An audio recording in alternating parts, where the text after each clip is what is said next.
So thank you so much for being here. It's great. Welcome back to GUADEC Day, whatever it is now. I think 3?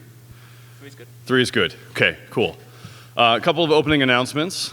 So first off, baseball tickets.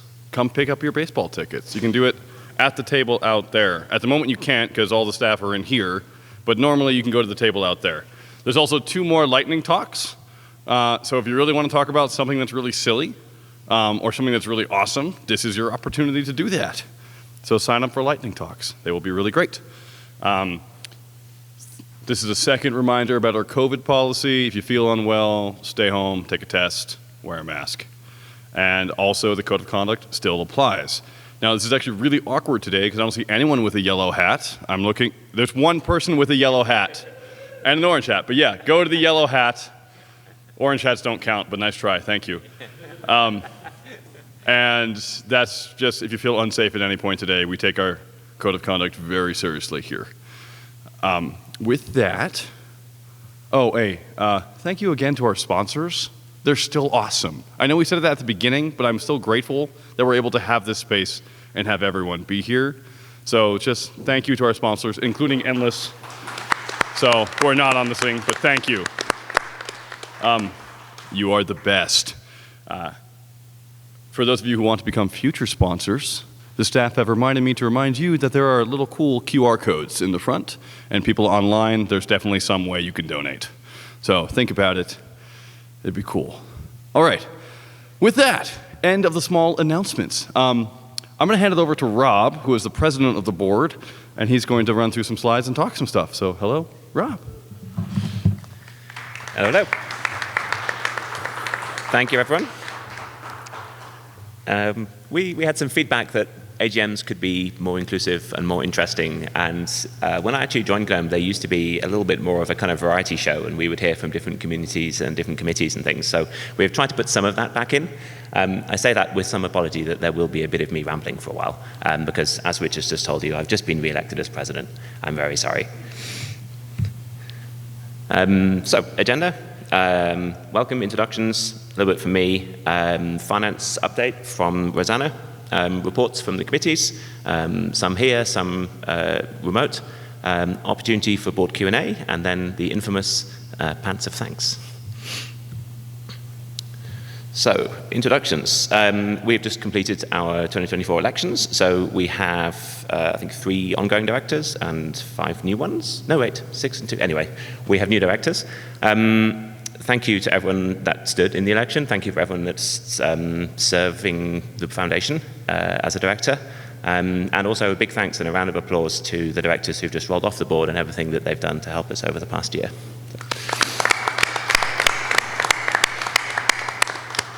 I think when we get to the Q&A bit, I might pose a question just to ask the board members to introduce themselves, but I'll just plow through this bit for the moment. So officers, for those who are unaware, the sort of California corporate law and our bylaws set out a number of specific individual responsibilities within the board. The officers can be board members, they can be people from outside. Usually we're not overwhelmed with volunteers, and so we typically end up appointing them within the board. So the president, that's me, is kind of the spokesperson for the board. I'm really pleased that Alan has sort of returned in his previous role where he was working with me a few years ago as the vice president and the chair. I think that was a really effective pairing, and I'm sort of really happy that Alan's offered to serve in that role again. Julian has taken up the role as secretary with Federico as his assistant. This is kind of an official record-keeping responsibility for the foundation. So meeting minutes being published and stored, and making sure that basically our information systems that store those minutes and resolutions and things are improved. So we have some plans there to just try and improve that and accessibility of records and things, and timeliness. So that's really cool. Thank you to Julian and Federico. Michael has moved from secretary to treasurer, and so he'll be kind of overseeing finances as they're filed with our accountants and IRS and things, and making sure that we have a good flow of financial information and accuracy in processes. And he's joined by Pablo, who has just joined the board and is very interested in these topics. So I think that will really improve the board's oversight on the foundation finances between the two of them. So thank you to our officers. We have a few sort of internal-ish committees that take care of different aspects of foundation governance on behalf of the board. The executive committee kind of meets a bit more often than the board does and takes care of things that arise in between board meetings. It's mostly formed by whoever's the ED, whoever's the president and things, so it has kind of obvious names on it. Finance committee is looking more closely at finance processes and information that need to be filed and reported. And the governance committee is kind of our sort of meta process and looking at improvement of board processes, improvement of directors' skills, and then we have the right composition of the board. Should we appoint some people? Should we ask some people to stand? Those kinds of questions. And I think more importantly, we have a huge slate of all of these amazing and wonderful people who put in lots and lots of time to make different gears that mesh between different parts of the community, the foundation, and just help all of these wonderful things actually happen. And this is where the kind of wheel hits the road. This is some of where a lot of work gets done for the foundation to support the community and to make sure all of these wonderful things are happening. So I personally would like to give a huge thank you to all of the committees. Some of these things are extremely hard work and they're very sort of thankless in some ways, and you do your best job, and then some people give you some criticism and things. But all of these are super cool. So we have, anyway, yeah, thank you, committees, everyone.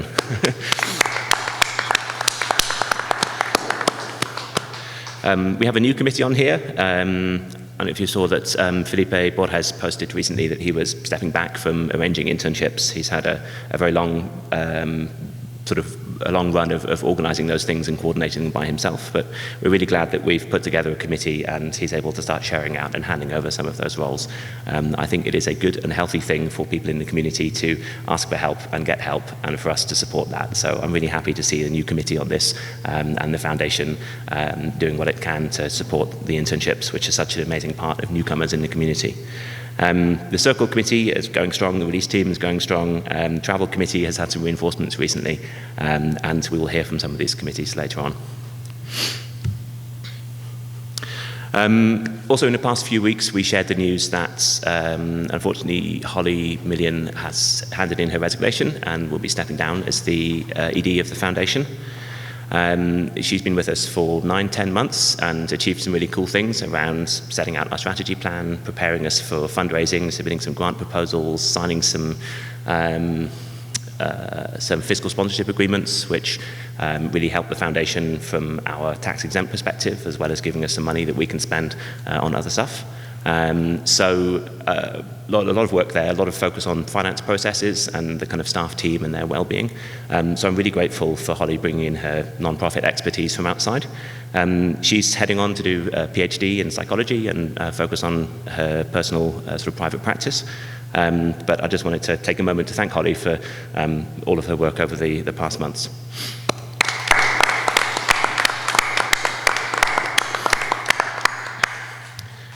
And that leads me on to Richard, who you've heard from quite a few times over the past few days. But for those who've tuned in just for the AGM, I'm going to ask Richard to step up for a minute and just kind of introduce himself and sort of where he comes from and what he's here to do. That's me. Hi. Thank you, Rob. So I didn't really introduce myself very long at the beginning of the last time I spoke, which I guess was 3 days ago in the morning. I'm Richard Littauer. That's how you pronounce my name. That's how you spell it. I am a newcomer to GNOME in general. I've had GNOME running on my computer since 2004 or something, off and on. I've used it a lot before, but I haven't committed anything to the code base. I haven't been part of the general community. That having been said, I am not new to open source at all. And so just to give you a brief bio of how I got involved, been working on open source stuff for a very long time, since my teens, like a lot of us. One of my first jobs right out of uni was working on open science things and working on, as a front-end developer, I joined the Angular team at one point on GitHub, not the Angular team actually in terms of pay, and then got pretty involved with the Node community for a while, served on their Code of Conduct Committee, ComCom, worked at MIT Media Lab, working on open source tools for scientists. Worked at the OSI as a development manager, trying to fundraise for the open source initiative. I worked at Open Collective, which is the largest fiscal host of open source projects in the world, like 3,300 projects. So I was the community manager there for Open Source Collective as well, and also Open Collective Foundation. For those of you who don't know, that the entire OC ecosystem is ridiculous with how many different names they have. And I feel like I've done a whole lot more. One of the main things I've been doing for the past 7 years or so is actually running a contractorship where people can come to me and ask for advice in their open source communities. So I've been doing that as well under Maintainer Mountaineer, maintainer.io. And for the past 7 years, I've been really involved with this organization called Sustain, which started as a few conferences. We held one in San Francisco, we held one in London, we held one in Belgium, and we've held a lot of satellite events, including one in Denver once, talking about how do we sustain the open source ecosystem? What do we do to make sure the projects thrive? How do we make sure that we increase diversity? How do we make sure that we get funding in? As part of that work, I've been hosting a podcast called Sustain Open Source Software.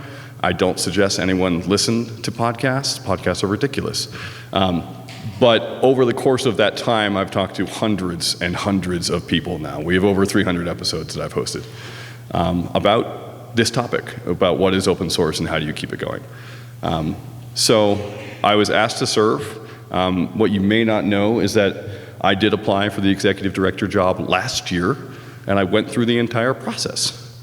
So I'm not a newcomer in the sense that the people who did this process last year knew who I was. I went on vacation for 2 weeks to an off-grid island in the Orkney Islands, and when I came back, I'm like, what happened? They're like, we hired someone else. I'm like, that's fair enough. But I was honored to be asked to serve by Rob. So thank you, Rob, for contacting me and being like, we need an interim. And here I am. So that's a bit more about me.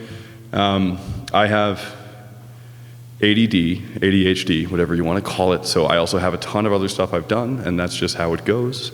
Go to my website to see that. But those are like the salient points for why I'm here and what I'm helping to do. I'd be really happy to talk to any of you at any point about anything, as long as I've slept beforehand, and eaten, preferably. I think that's pretty much all you need. Cool, I'm gonna hand it back to Rob. Thank you all.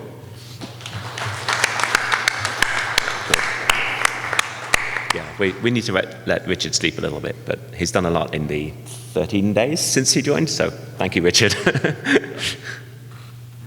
And yeah, so Richard has stepped in and is now managing our staff team, which has recently grown by the addition of Anissa as our administrative support. But I just wanted to give a big round of applause and a huge thank you to our staff team.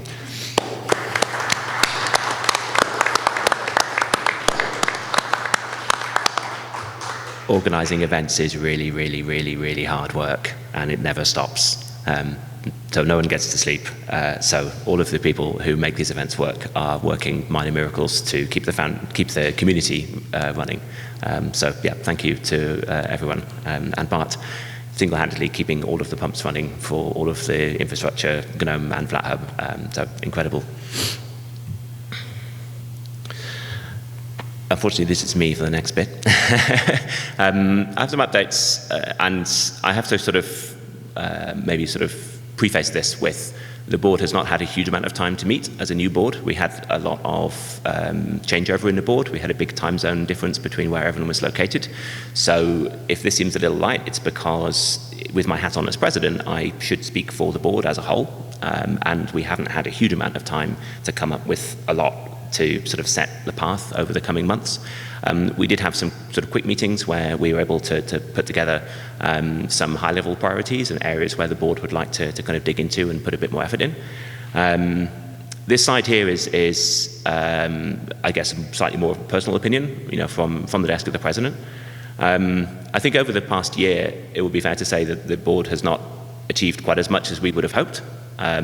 When I stood, well, here, or similar here, last year, then we didn't have an ED and we were in the process of hiring an ED. And now we've had ED join and then leave in the space of a year, which is really tough for consistency of what we're doing and delivering against our strategic goals and refining those. And it's really tough for the staff as well to have a manager come in and start setting things up and then have a change and not really sure exactly where things land. So it is a moment of transition for the foundation, and we're really grateful for Richard to step in, but we're just going to need a little bit of time to bed things down.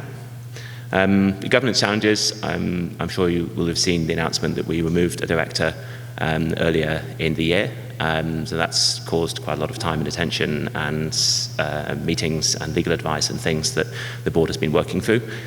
So that has also had an impact on the other stuff that we've been able to do.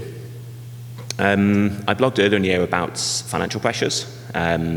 It's just a really tough time for fundraising in both the open source and the non-profit space, sort of both worlds that we exist in as a foundation. There are a lot of funding organizations that have changed priorities or reduced their budget. There's a lot of corporations that have reduced their spend on kind of social responsibility or DE&I initiatives. And so it's just a really tough climate at this exact moment for non-profits to go out and raise money. So, for those who are sponsoring the foundation, for the grants that we do receive, we are 10 times more grateful because it's that allows the foundation to keep doing what it does and supporting and empowering the community. But we are, at the moment, on an even keel. We have a break-even budget at the moment, which we're tracking to pretty well, that Rosanna will talk about later. And we're just working on our strategy of how we go out and start to find those alignments between what the project does and how we can work as a community, and what is interesting for funders. So there's a kind of Venn diagram we're trying to overlap between cool stuff that we want to do and then the people that can help. And then if we build a story about that, then we can go out and say, hey, if we invest in this, it will help these people, and that's why you funder are interested in that particular area. So that's kind of the logic behind our strategy plan. That's why we have a 5-year strategic plan. This is essentially a communication which is outbound, because we want funders to be able to understand what we're doing and why, like what's the logic to it, how does it fit together. And we also need to have a conversation within the community about how do we fit our different ideas, our technology, our different initiatives, our different communities, how do we fit that together within a narrative that really lands well with funders. So this is a two-directional conversation, right? The foundation is not going to turn up and say, this is what the project should do. But equally, a funder is not necessarily going to be funding the new rewritten version of libfoo in Rust. Right? But if we can set a narrative around that, or we can say, hey, we're investing in our accessibility infrastructure, that means these people have a much better opportunity to access computing. Can you fund that?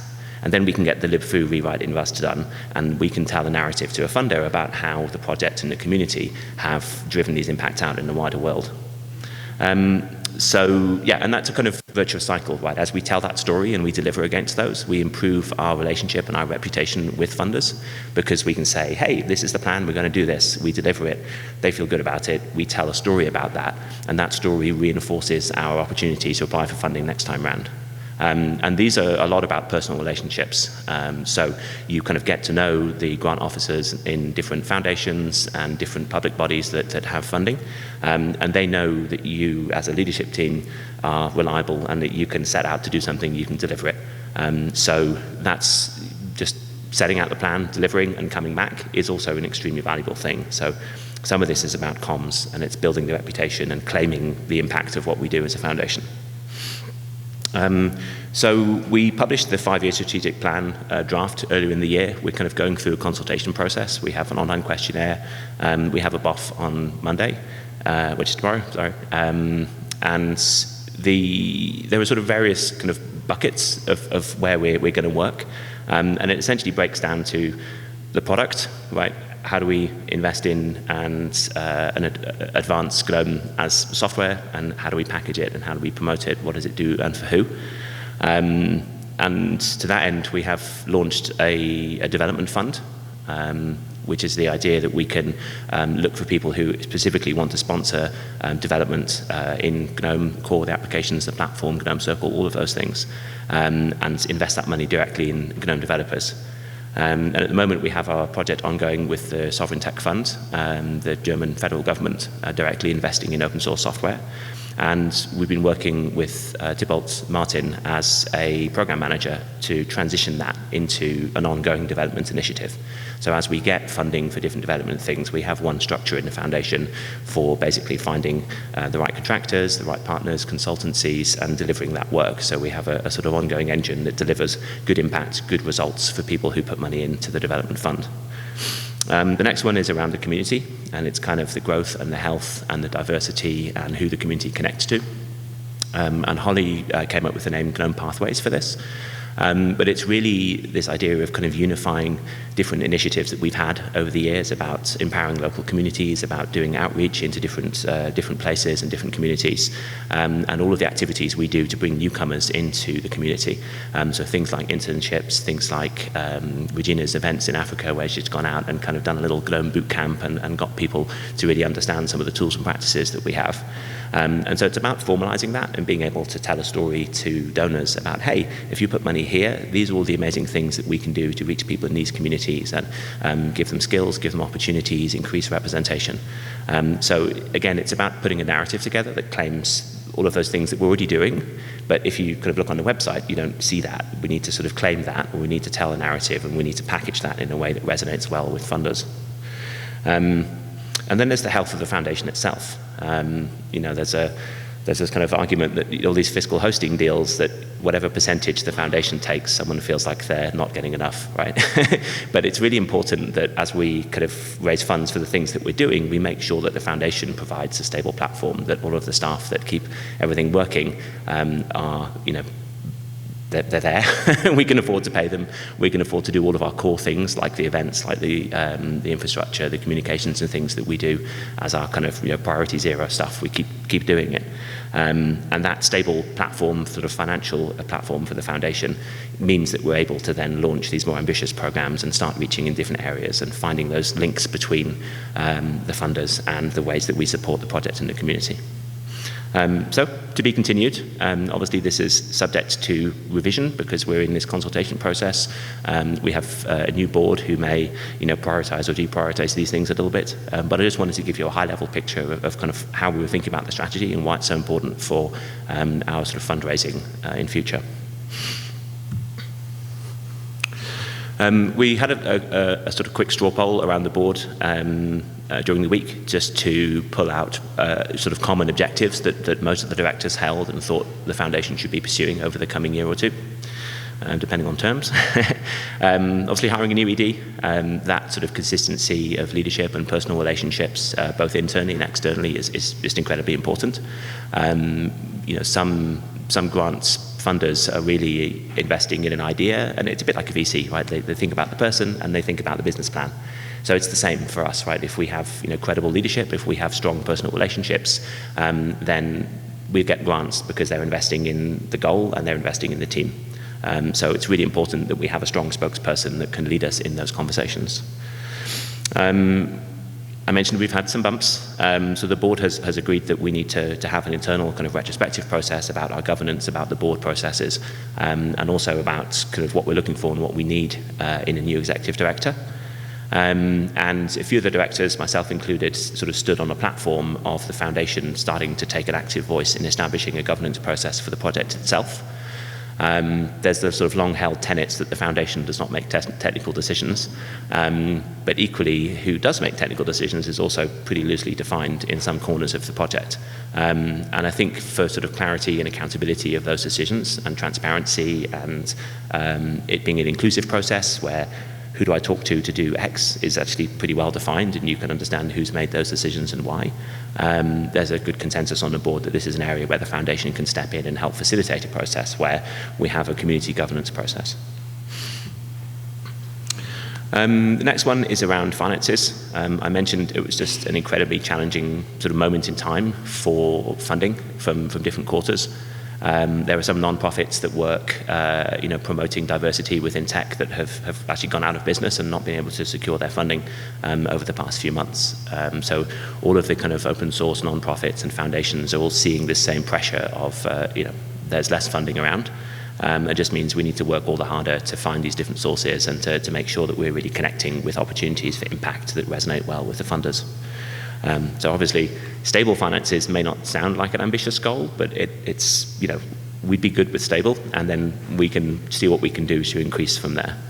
So that's why looking for public funds, grant funds and things will allow us to implement those programs I talked about. And I think there's a good consensus in the board that we can improve our visibility, our reporting to the community about finances. And Pablo's been very interested in this, and we're sort of happy to sort of cheer him along and figure out how we can get data out more quickly, how we can get data out more accurately. But internally, the foundation has seen huge improvements in this area, so we're sort of well poised to share those outside over the coming months. And I think just the community itself, and the transparency and the communications between the foundation and the community. I think this was a sort of concern shared by a lot of the candidates in the past election. It's been bumpy from the inside of the board, and that's reflected in our communications being a bit sort of hit and miss of when we've come out with things. And so we'd like to work on that, and the board has decided we want to work on that. We've got the governance committee already looking at some things around minutes and things, so that's a priority that we want to just make sure that things are just a little bit smoother and people know what the foundation is doing and why. And I think the last one was just a focus on community health. And I think governance and decision making plays into this a little bit, and some of this is around maybe kind of interpersonal relationships and conflict resolution, and how do we just kind of make sure that we're setting and respecting good boundaries and looking after mental health of contributors. We need to manage burnout. We need to just have an ongoing dialogue about how there is a great strength in our community development process, but it also comes at some complexity of how we manage those personal relationships and how we do that remotely, how we do that across time zones and things. So this is an area where I think the board's really interested to look at how we can support the community and to make sure that not just everything ends up in a conflict that it sits in a code of conduct, but that we actually have open conversations and sort of facilitate good practices and good mental health in the community. I think another round of applause for just a huge amount of work that's been carried out on all four corners of the world to deliver the Sovereign Tech Fund project that we have been running in the foundation with an amazing team of contractors since last September, October time. I mean, the team is huge, so thank you all of these people.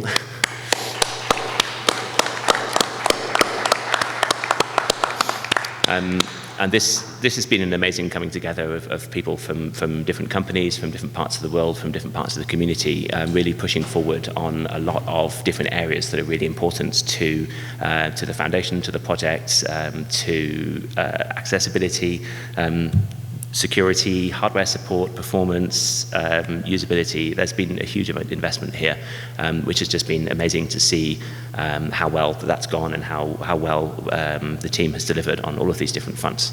Do I have another slide about that? Yes, okay. That delivery to the Sovereign Tech Fund has gone extremely well. They're very happy with what we've done. They're very happy with GNOME as a partner. And we're sort of talking and preparing about applying again. Partly due to us, the Sovereign Tech Fund is now extremely much more well known, so they're expecting a lot more applications in the coming round. But we are, of course, preparing our submission to that. I mentioned that Thibault has been working in this area. We call it program management, so he's not managing the project, but he is looking at how we kind of systematize and work on a pipeline for running this development initiative and how we look for funding from different sources.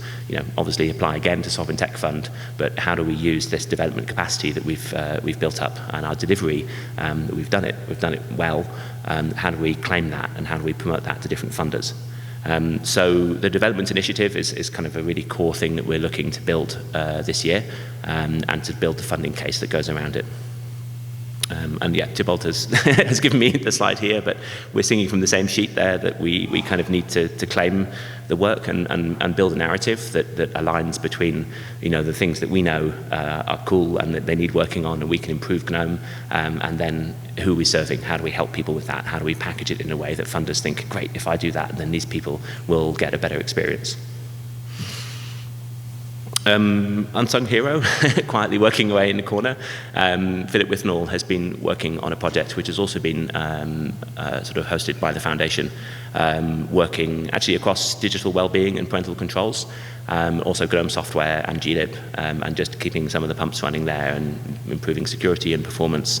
So this is supported by a grant from Endless. That same grant actually supports most of Bart's time on FlatHub, and it supports the salary of the ED. That's a sort of 2-year grant that covers this year and next year. But we're making progress on digital well-being. I think Philip's a hero, would be plugging away a little bit by himself, but we're hoping to get some reinforcements in.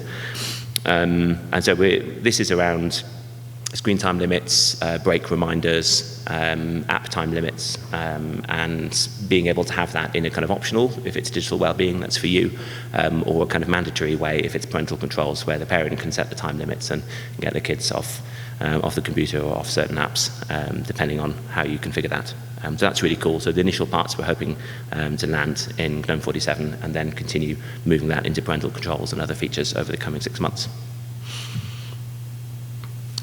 I mentioned the ED recruitment, so the kind of retrospective process and getting feedback from inside the board, and then sort of setting up a committee that will go out and do the ED recruitment process. So timeline, appointing people on that committee and giving them instructions about what we'd like to see in the job description, kind of what kind of person we're looking for, what skills we're looking for.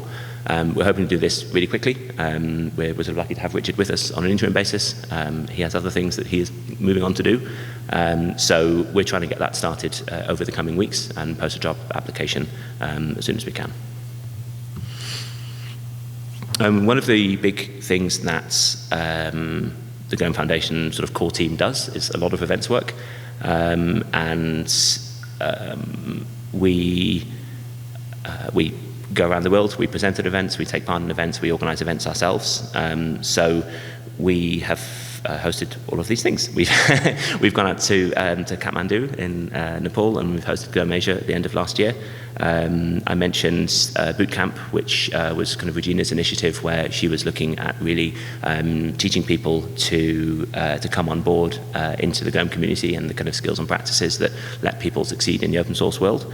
We have representation at other conferences. We had a big delegation at OSCAR, the Open Source Conference Africa, which was in Nigeria earlier in the year. And we're able to introduce GNOME and talk about our community and our projects and things. GUADEC, which is here with our friends in Berlin as well. And the Linux App Summit was due to be earlier in the year, and it moved due to sort of venue logistics issues. But there are a lot of events here, a lot of work that the team puts into making all of these things happen in all the different places that we reach different communities. Rob, 1 second. I just want to say, because it's happening right now, thank you to all you who are in Berlin at the event. It is in our 5-year plan to decentralize GUADEC, or decentralize how we do this. We haven't figured that out yet, but we shouldn't have to fly so much, right? The climate crisis is really bad. And in general, it'd be great if people could actually join where they are. So just on behalf, I just see it's not listed, so I just want to say thank you to many GUADEC people for being there and for watching on the live stream. Thanks, Rob. We also take part in a number of external events where we go and represent the GNOME community and present what we're doing to different events. So FOSDEM's big for us. We've had a couple of people at DebConf, both talking about GNOME, but also kind of sharing best practices around diversity and inclusion within open source communities, and organising conferences and how to do that efficiently. Been to OSCAL in Albania, we've been to the State of Open conference in the UK, Scale in the US, and speaking at FOSS Asia as well. And FOSSI, which is next week. But last year it was, yeah. Okay, awesome. That is me. Thank you for listening to me, and I will hand over to Rosanna.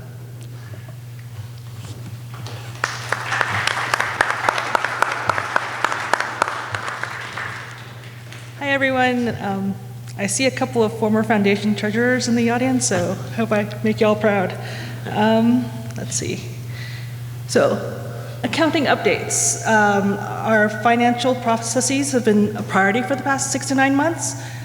We have our budget this year is set to break even. So we had in the past few years, prior years, been operating at a loss on purpose because we didn't have an executive director. We wanted to keep things going. But starting this year, we were like, we need to buckle down and make sure we don't spend more than we make. So that's what we are trying to do this year. We've gotten some external bookkeepers on board, which has been really helpful for me because they've been telling me things like, that's exactly right, or that's what other people do, or maybe try this other way. So our books are now better than they have ever been, which also has allowed us to have accurate and timely quarterly finance reports for the board, which means that some of the charts we see today we haven't seen at previous AGMs. Sorry? Sorry. Is that better? Okay, no problem. So due to the revenue levels we've had this year, great news, we will be required to have an audit for this fiscal year. So we've been looking at processes. Our bookkeepers are really making sure that our books are in good order. And in preparation for that, we performed a review on last year's numbers. And I'll have you know that it's passed, and as I've been promised that it is being signed today. So hopefully we will be able to put that up to show everyone when it's done. Okay, so if you've been to previous AGMs or looked at our annual report, this will look very familiar, or this format is. It compares our income, which is the top half, and the expenses in the bottom half, for fiscal year 2023 and 2022. So you can see how income has increased, expenses have not increased, but they're still higher than the income. Just to clarify, our fiscal year runs from October 1st to September 30th, so the number year is the end of the period. So 2022 would be October 1st, 2021 through September 30th, 2022, if that makes sense. It's skewed by one quarter by 3 months, because that's the way we were set up. And on the right, you can see the tables. If you want to see this more clearly, it is in our annual report, which is online. You can download it at your leisure. You can see what we spent the numbers on. These numbers were not finalized for the annual report, so they're not quite exactly what's going to be in our 990. The 990 form landed in my inbox this week while I was here, so I haven't had a chance to look at it, much less make better charts. But that should be done and ready by the next month. Next. Okay, so beyond that, that's what we've done so far is what we used to do at the AGM. We're going to show you a snapshot of what we've done so far this year. Note that we are technically we're technically in the fourth quarter right now in mid-July, because fourth quarter is July through September. So we tend to do our books on a quarterly basis, right? So we give our reports at the end of every quarter to the board. So the last finished quarter is June 30th, but we haven't had time to finish it because usually we have a month before we have to present to the board. We didn't have that time. So the numbers we have are from Q2, which is the end of March. So you can see in the right column, that was what we were budgeted for income. The middle column is just year-to-date, which would be half as high because, 6 months worth. And then the year-to-date for March 31st, the actuals, you can see, is just a smidge higher than the budgeted. So we were doing better than expected by just a smidge for income. And if you can see, on March 31st, this is also dated, you could see year-to-date, year-on-year, our income has gone up a lot for this past year and is back to pre-COVID levels. Yay. We did have some large grants in 2020 and 2019, which were not repeated once COVID started, which is, it's not all COVID that caused a drop, but there was a lot of it. For expenses, this is also from March 31st, Q2. Once again, the right-hand column is the budgeted amount. The middle column is what the budget would show for it's the half height for the 6 months, and the year-to-date of expenses through March, end of March. We did not create the actual year-on-year for March. This is actually from May, from the end of May. These numbers aren't quite as exact because we haven't combed through them as closely, but through the end of May, we've spent more than we had before, but if you notice, if I go back, that number is still smaller than our budgeted year date from the 6-month mark. But obviously, GUADEC, big expenditure, big amount of money, and it's going to catch up. People often ask me what we spend money on. This is a pie chart showing what we spent in the first half of the year by category. So support infrastructure is the largest. That includes things like, it's probably needs a little tweaking, but that's what we have in our books. But it also includes things like the STF fund, all the stuff we work there, on the development stuff. The administrative stuff of that is still elsewhere. And then we have outreach for 10%, conferences is almost 25%, but that is before GUADEC, before the bulk of GUADEC funds come in. And then administrative and fundraising are smaller. And we also have GIMP expenditures because we do host their funds. Yep, that's it for me. Thank you.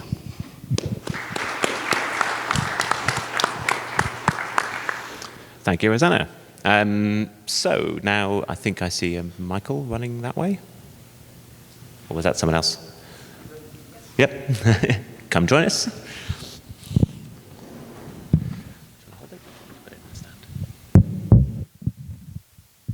Hi, everybody. My name is Michael Canizero. I'm going to give a quick update on what the release team has been up to for the past year. So first of all, we have notably, believe it or not, released GNOME a couple times. We've got the GNOME 45 and 46 releases out the door, and most recently we completed the GNOME 47 alpha release. The alpha beta releases, those are the hardest ones, so it's a relief to have that done. We've made a few tweaks to the release schedule. Notably, the 0.1 stable release is a week earlier than it's been in the past this cycle, so we'll see how that goes. And we've also changed when we end of life the GNOME Flatpak runtimes. So previously they were end of lifed in September and March, immediately when we stop updating it. But now we're going to wait until months after the previous update so that users don't see the scary end of life notice quite as quickly, to give app developers a little more time to update their runtimes. But we're not actually providing updates any longer than we used to, so you do still need to keep those applications using newer runtimes. We've spent a lot of time in the past year discussing app organization. We've had some sometimes difficult discussions about that, but that's resulted in a few new apps entering GNOME Incubator, notably Decibels, the audio player app, Papers, a PDF viewer, and Showtime, a new video player. So thank you very much to the maintainers of those applications, and hopefully they'll be able to enter GNOME Core in the future after they've matured a bit more. Lastly, if you've watched the talk from 2 days ago, You're Always Breaking GNOME, then you're already familiar with this, but if not, a lot of work has been done to get GNOME OS switched from OS tree to systemd system extensions. So that's a pretty big change in how GNOME OS is composed. So we're looking forward to seeing that roll out as well. That's all from me. Thanks so much, Michael. And now I think, if all is well, we have Gregor from the Circle Committee joining us on BBB, if he is here. He is. That's cool. We have to join the audio conference. Let's see here. Just for output.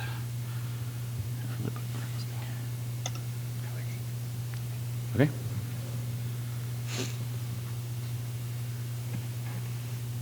Okay, go ahead.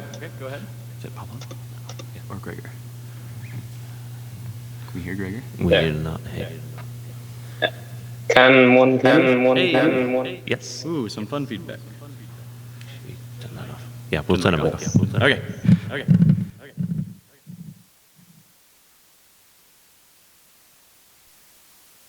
Okay. I'm still getting some feedback. Do you think you could turn off the microphone in the Turnhalle?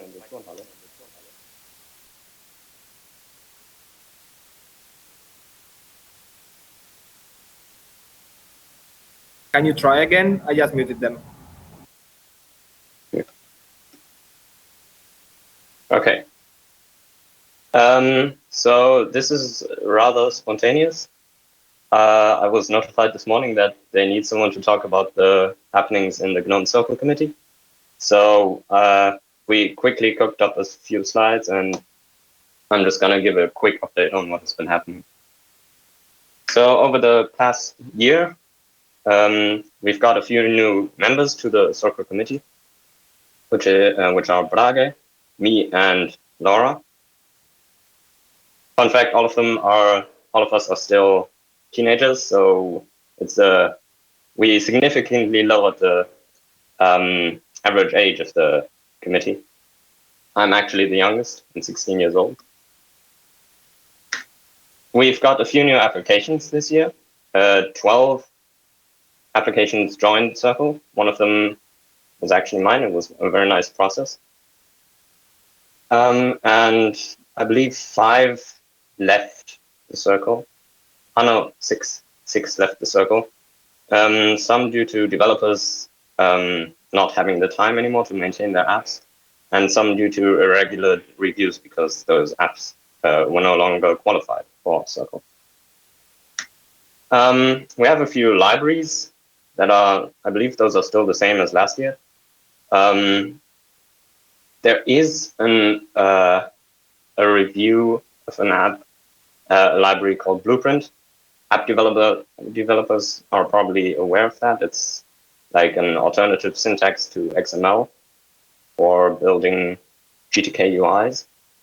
As I said, that's right now under review, but aside from that, there hasn't been much happening on the libraries front. Sonny and I have been pushing for language bindings to get integrated into GNOME Circle more aggressively. We have GTK RS already as a part of the library, as part of GNOME Circle, and we wanted to offer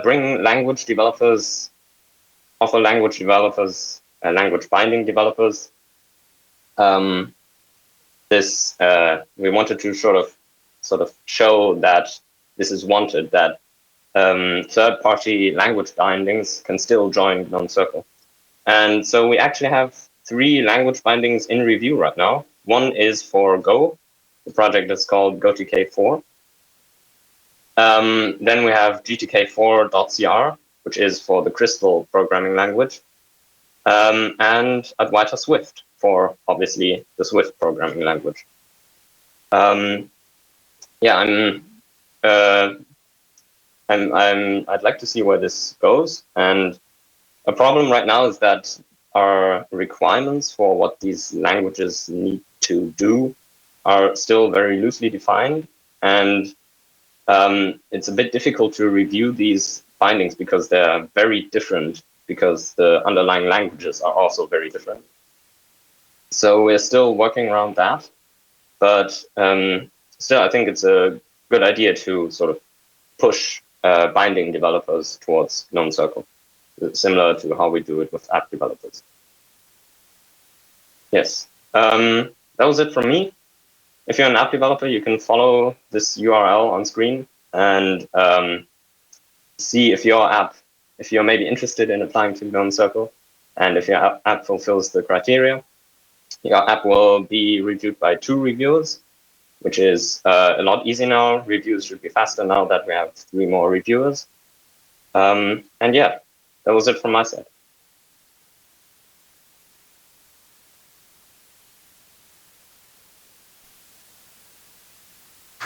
Thanks so much, Gregor. Thanks so much, Gregor. Especially for the short notice. Do I need to get that back? Oh, okay.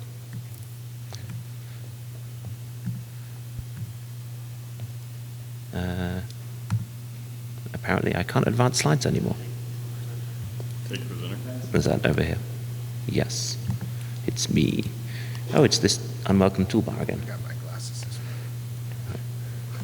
Okay, we now have the circle slides again. 1 second. We have Sri on behalf of the Internships Committee.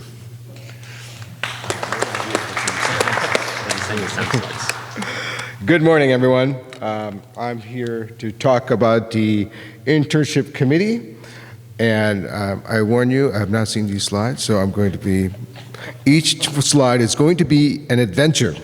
So, moving on, first of all, I want to talk about the Google Summer of Code. We participated in 2 projects, the Google Summer of Code and Outreachy, as we talked about in the past. These are the internships we normally participate in over the years. And I have to wear my glasses. And so these are all the 2024 internships that we have.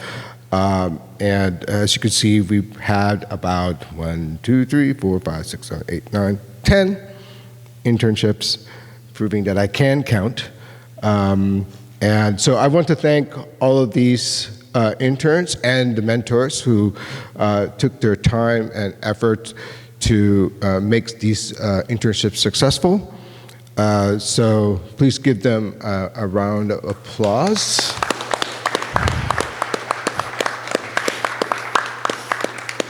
All right.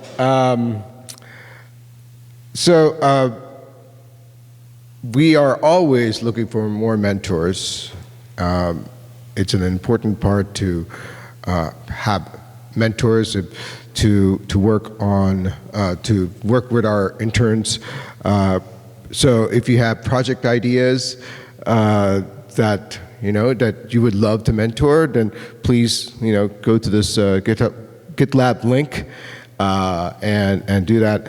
I know that we've had some changes, like Felipe is stepping down. Is that in the next slide? No. Okay. Just make sure. So I know Felipe is stepping down, and this will be his last year as a coordinating person for the internship committee. We'd like to thank him for the several years of work that he's done managing these internships. They're not easy to do. They take a lot of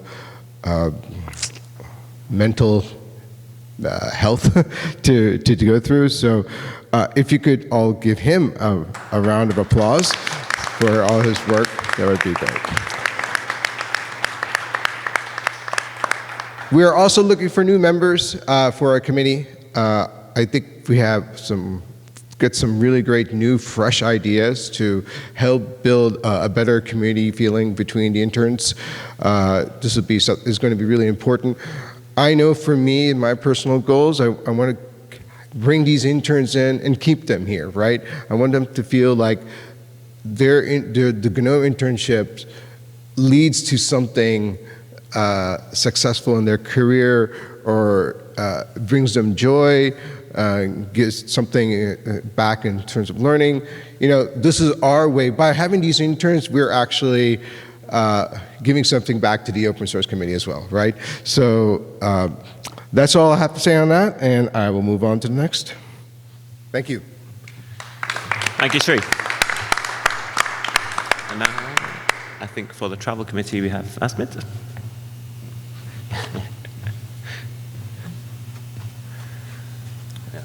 Hello everyone, I'm Asmit from Travel Committee. For those who don't know, Travel Committee helps different contributors to, we process sponsorship requests and help them to attend different conferences and hackfests, which you saw before. And these are some stats that I would like to present. So we have 2 new members recently, that's me and Anissa.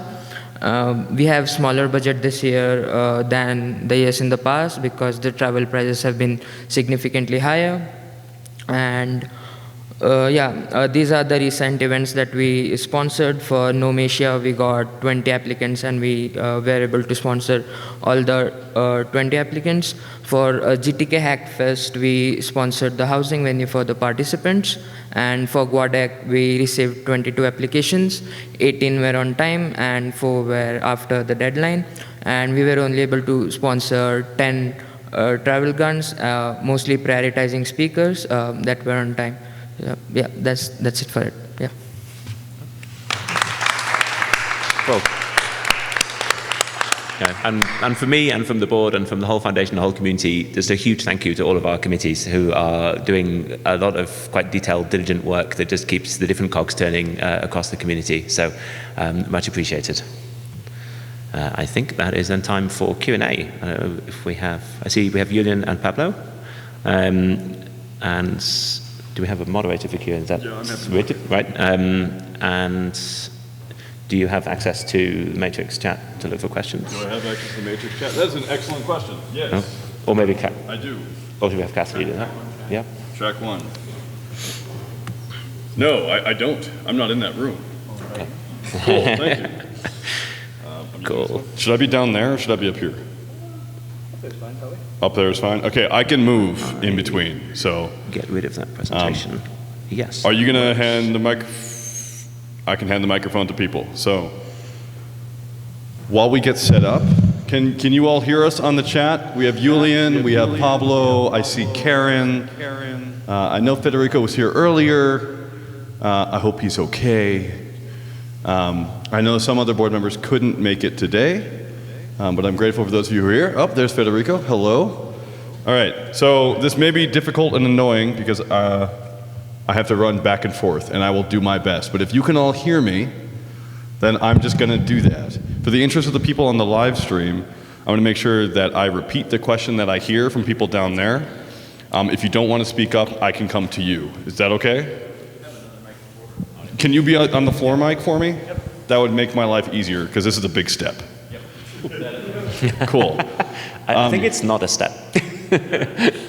In that case, I think we're going to start with questions on the floor, which are here. And we have one in the back right there. So, Cassidy, if you could help with that while I get on the Matrix chat.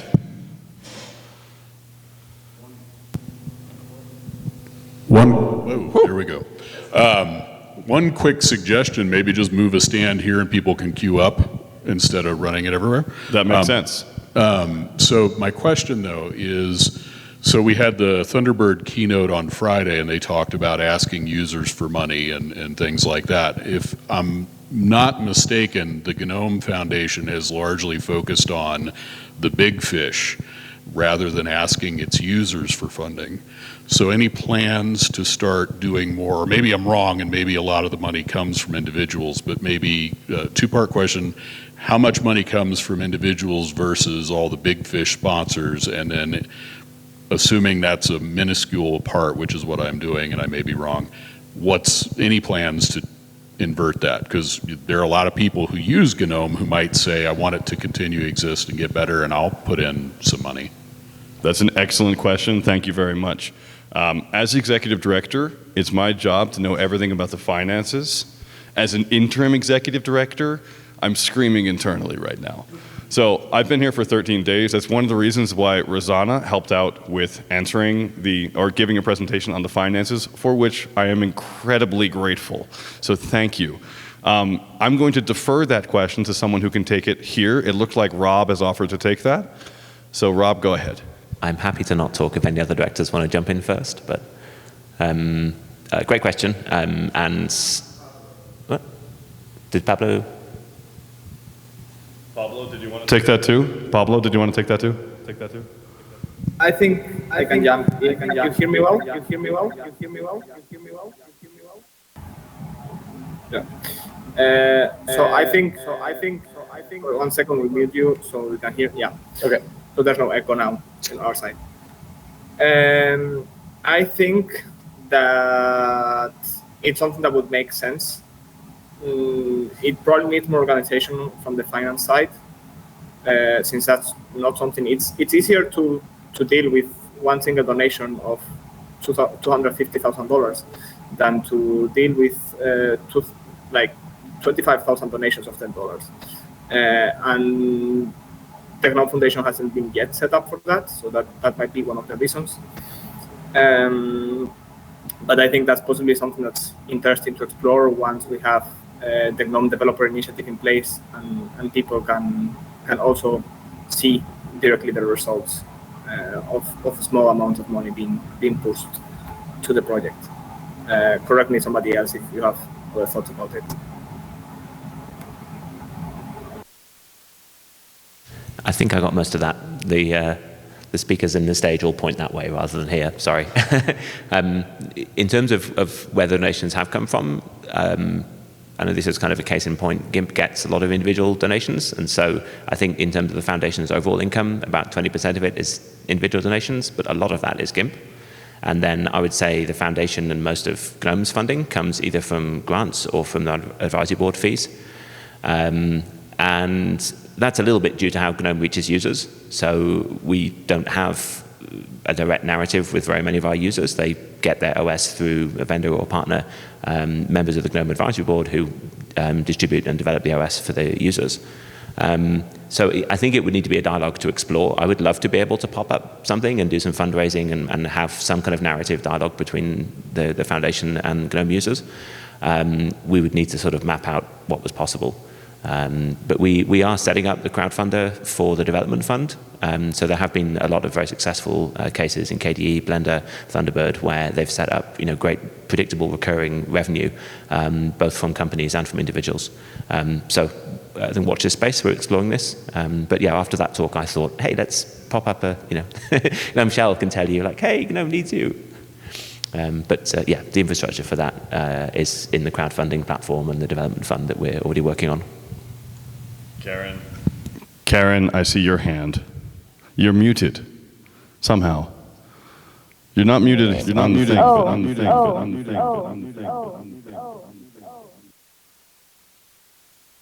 Still an echo? Still an echo? Still an echo? No, great. No. Hi, everybody.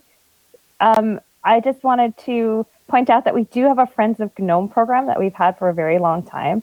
I know because I've been a donor, and I recommend everybody here to become a donor because the GNOME Foundation is totally set up to receive these small donations, and they make a huge, huge difference. Once upon a time, many of you may remember that the Friends of GNOME program, you used to have like sponsor a hacker, and we would all write like little thank you cards, which was really kind of fun. And I do think that in the interim, like in the last, like 3 years ago, I think there was a push to create a much larger individual fundraising push. And I think that and there was even a staffer who was like really focused on that at the time. That staffer is no longer with the GNOME Foundation. I wasn't on the board, certainly not executive director of the organization since then. But I know it was really hard to kind of push that program and amplify it. So I think that there's a really strong base and we've like gone up and down in my recollection, and Rosanna, correct me, but in the amount of like small donations from people who are in the GNOME kind of like, developer contributor community and people associated with them, and then sort of taking that and amplifying it one step out because, obviously GNOME is being repackaged as Rob says. And so there's some separation between the ways that we can ask for donations or not, depending on who our user base is and which ones of those we're trying to reach. Anyway, I think focusing on small individual donations from the user base is really excellent and just makes the incentives of the organization completely aligned with its public mission. So I'd love to do more to focus on that. But it's hard. Thank you very much, Karen. To everyone here, on behalf of the staff, donate 50 cents or $1 if you can. So that's really great. In the future, could you say who you are and, if possible, who you represent? It would just be useful because I don't think anyone can see you who's remote. So that's okay. We have a question. Oh, you want to? Go ahead. Go ahead. Go ahead. Go ahead. Go ahead. Go ahead. Go ahead.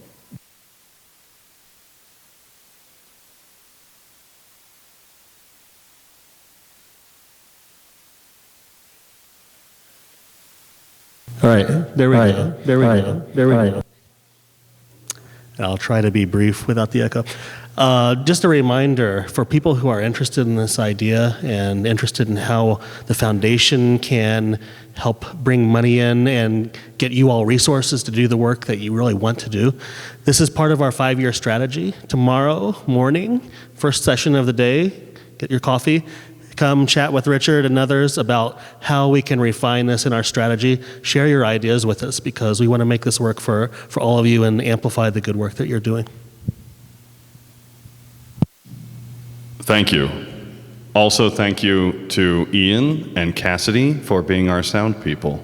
You are awesome. When I said thank you, I didn't mean make more sound, but thanks for clapping. We have a question from the chat, so I'm going to read it out. I did see a hand back there. If you could walk up and use this mic after this question, cool. If you don't want to walk, I can also walk to you. All right. This is from Scott Jensen. Hi, Scott. Good to have you here. Scott gave the Exploring Future Concepts talk yesterday. UX designer, awesome person. Are there any pull requests for GNOME Circle? That is, are there any apps that we'd really like to see built? This is not GitHub pull request. And this is for the Circle committee, which means I may need the Circle person to come up and answer if they would like, unless anyone here would like to answer.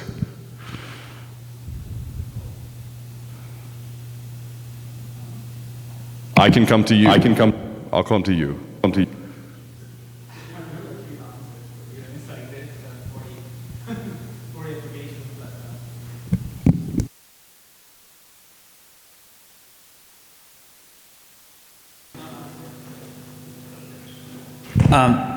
I think the libraries that were mentioned during the Greek group presentation, but in particular, nothing. Oh, sure. Should I repeat all this again? This is basically a non-answer, sorry.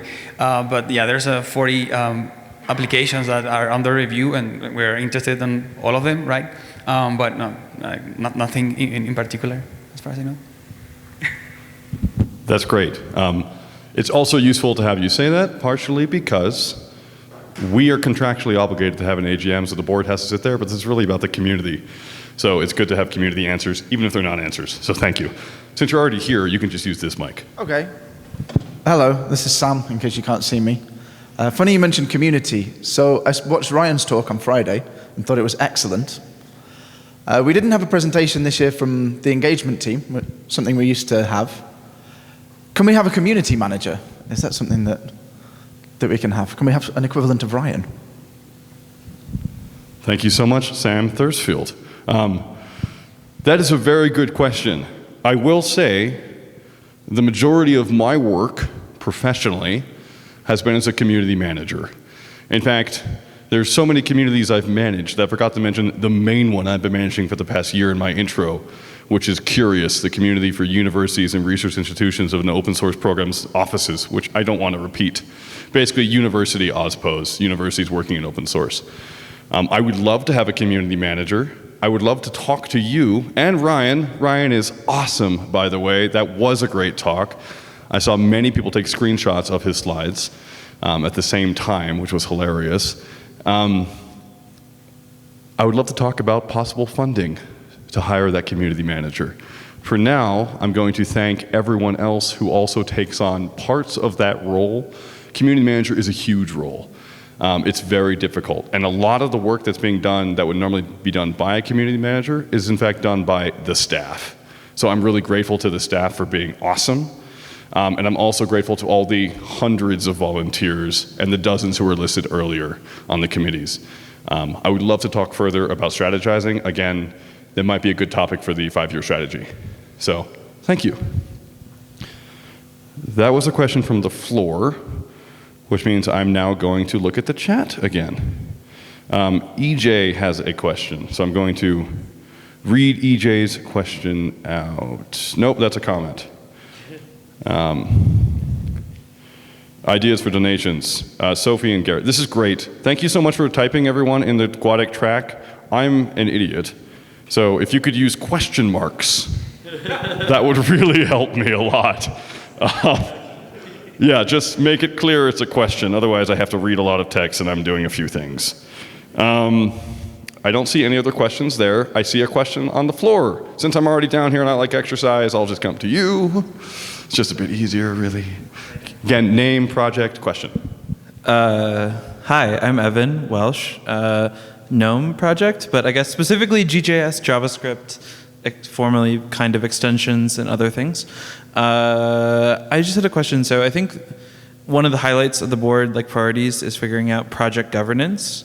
And so I'm curious, I think the majority would probably agree that there have been a lot of discussions about project governance this weekend and probably in Berlin and elsewhere. And so I'm curious how the board envisions or has rough ideas on bringing the community into that discussion on how to build project governance that's better than what we have now. Thank you so much. And thank you for asking the board that, because it means I don't have to say anything. So who would like to take this on the board? Federico. Hey, can you hear me? Yeah. Yes. All right. So one of the things we want to do in the board, and I think I'll probably be leading that effort, is to make a project governance team, council, committee, whatever we want to call it. My original proposal in my election bid was for a technical governance team. And I can talk a bit about that because it's the one I've given the most thought to, but we can go and talk about project governance in general for non-technical things. So for the first one, as you know, historically, we've given most of the decision-making power to maintainers of GNOME's individual modules. And this worked reasonably well when the project was small, people knew each other. But now that we're much larger, we have a bunch of libraries that really need to be kept stable, reliable, dependable. But we also have a bunch of new applications. The shell and the desktop are their own thing. It doesn't work as well as it used to. So I think we can take a lot of good ideas from other projects which already have governance processes. And the keyword here is a process. I've been taking a lot of inspiration from the Rust RFC process, which works reasonably well for them. There's a Python PEPs, the Python enhancement procedures. There's Django has something similar. Kubernetes has something similar. And the idea is that they have a well-defined process for people to be able to propose big changes to the system. It's not for like individual bug fixes or tiny small features that can just be implemented and shipped, but rather for big changes, which is where we have big trouble coordinating people. So there's a process for people proposing things. There's a process for how the discussion should proceed, whether people need to be appointed to implement things, develop things, investigate areas of the discussion. Within the process, there's deadlines so that discussions don't proceed forever with no resolution.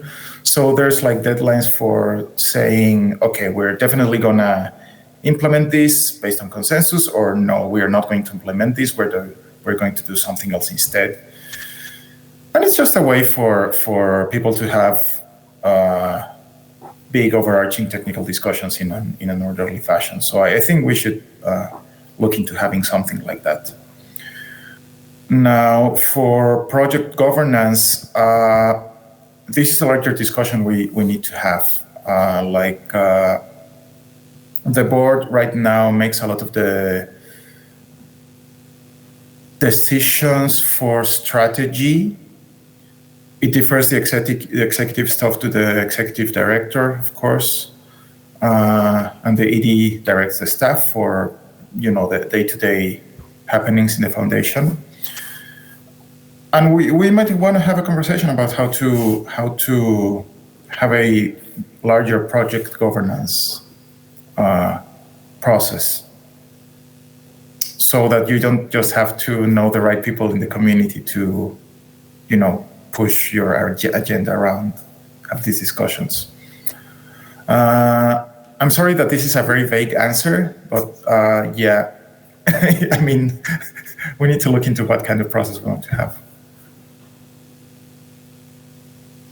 Thank you, Federico. Any other comments from the board? Rob, you want to say something? Hello. Always the same hands. Sorry. I think just from a process. Volume. Okay. I think just from a process perspective, the foundation doesn't want to impose a process onto the community. So I think very much in the same way as where the code of conduct sort of code and committee it's a consultation process, it's looking for feedback, it's looking for agreement and alignment across the community, that this is something that the community would like the foundation to host. So I see the same kind of thing. We need to sort of have some working groups, we need to have some consultation and dialogue with the community about the different ways this could go together, and then potentially board vote or membership vote that we all agree that this is what we're going to at least start with and see how it works. But I think there would be a sort of a bigger dialogue between the community and with the foundation kind of facilitating that. Thank you, Barry. Hello, Ian. Thank you very much. Reminder to put the microphone directly next to your face. I want to clarify one thing earlier. Seems like that's enough for this topic for the board. When I said the staff earlier, I was talking about Melissa, who is the Community Development Manager. Manager of Community Development, which is over a community manager. That means she's also in charge of, say, donations, which is, when I say the staff has asked me to donate, I'm talking about Melissa asking me to ask you all to donate.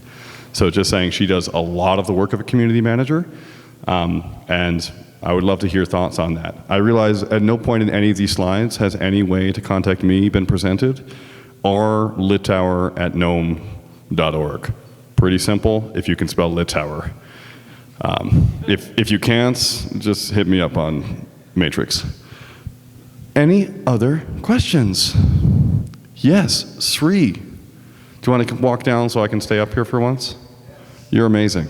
Also one more in Matrix. And one more from Matrix after. You might want to pre-read it.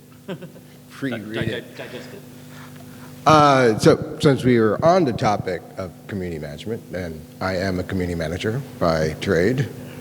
Can you hear me better? All right.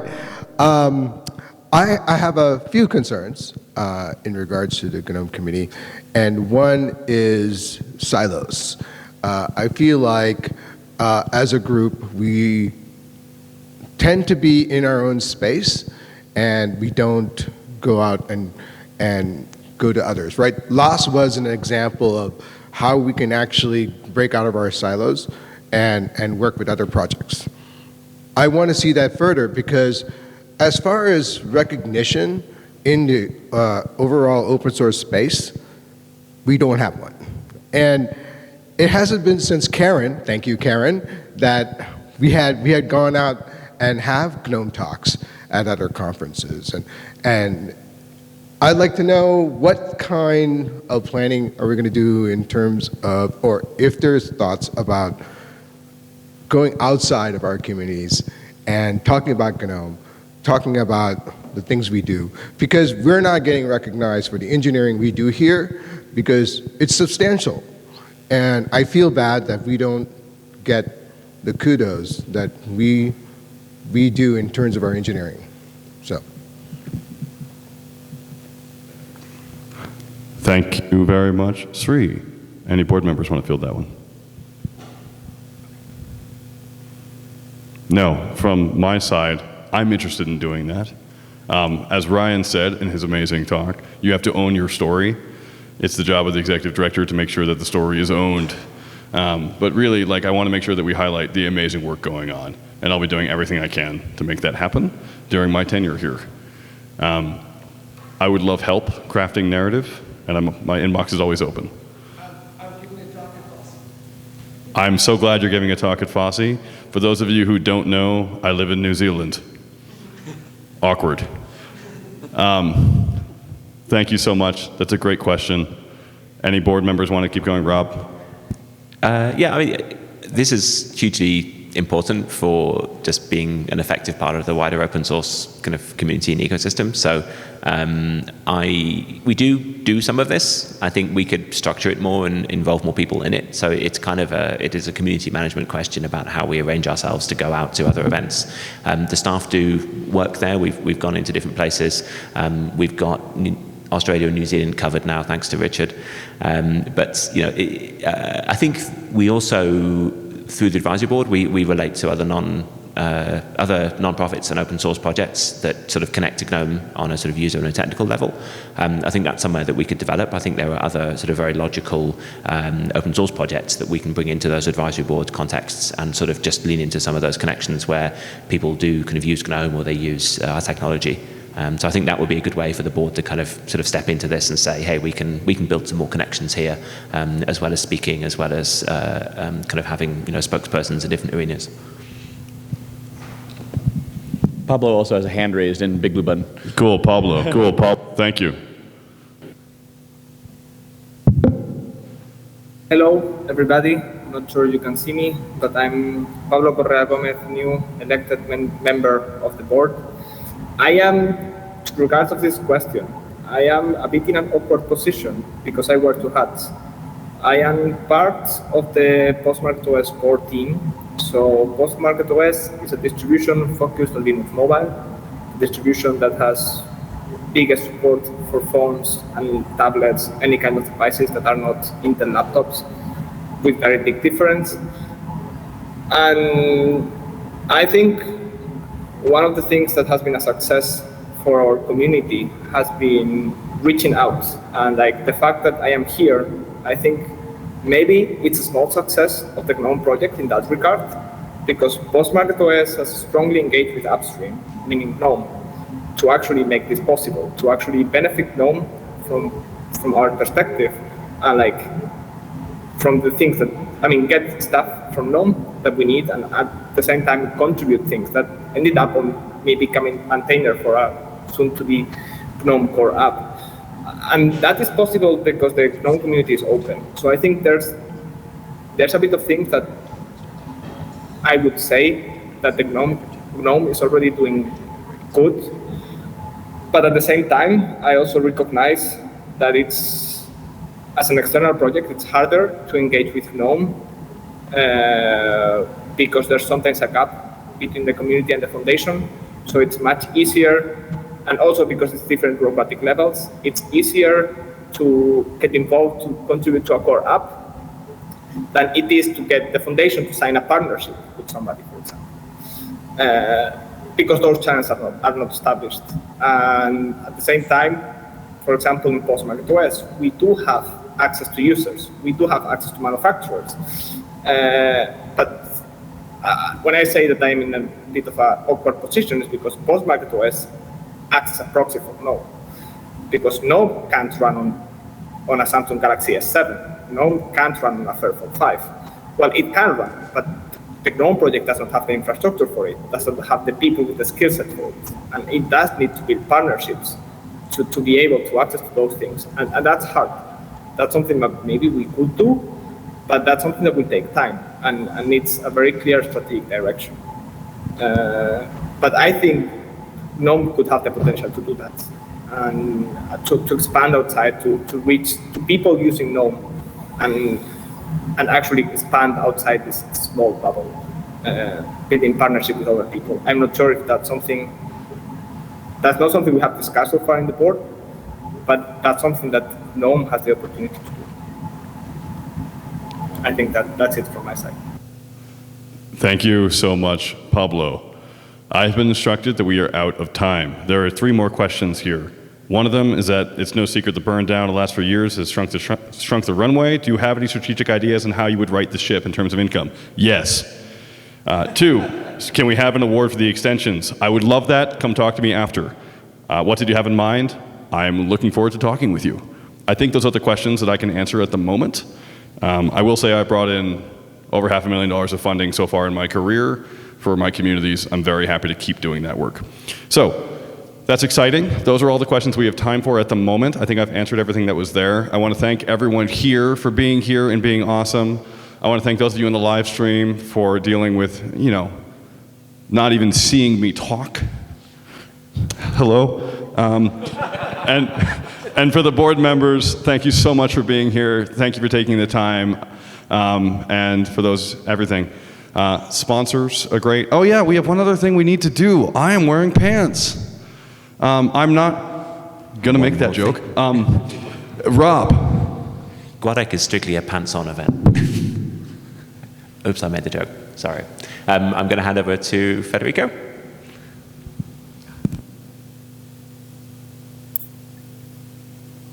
All right. Last but not least, for the annual general meeting is our award of the Pants of Thanks. The Pants of Thanks are a tradition we have in GNOME since, I don't know, many years ago, many years ago.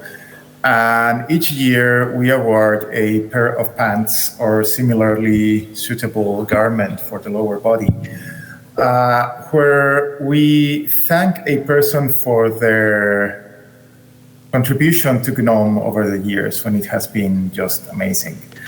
And this year, we have a person who I think all of us esteem very much.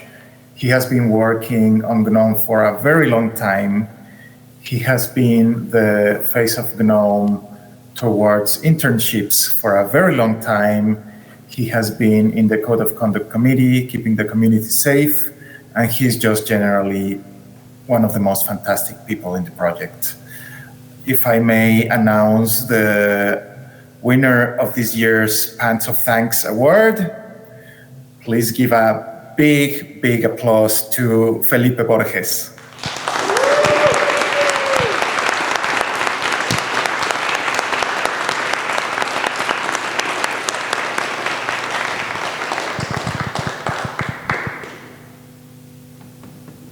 Those pants are not the pants we will send him. Those are my shorts. Because he's not here, we will send them to him over the mail. We'll get his sizing and everything later. Just as a visual representation, 2 shorts equals one pant. So thank you so much. That's all we have time for today, everyone. Thank you for coming to the AGM. Thank you for coming to GUADEC. Enjoy the rest of the talks today. Thank you. Thank you, everyone.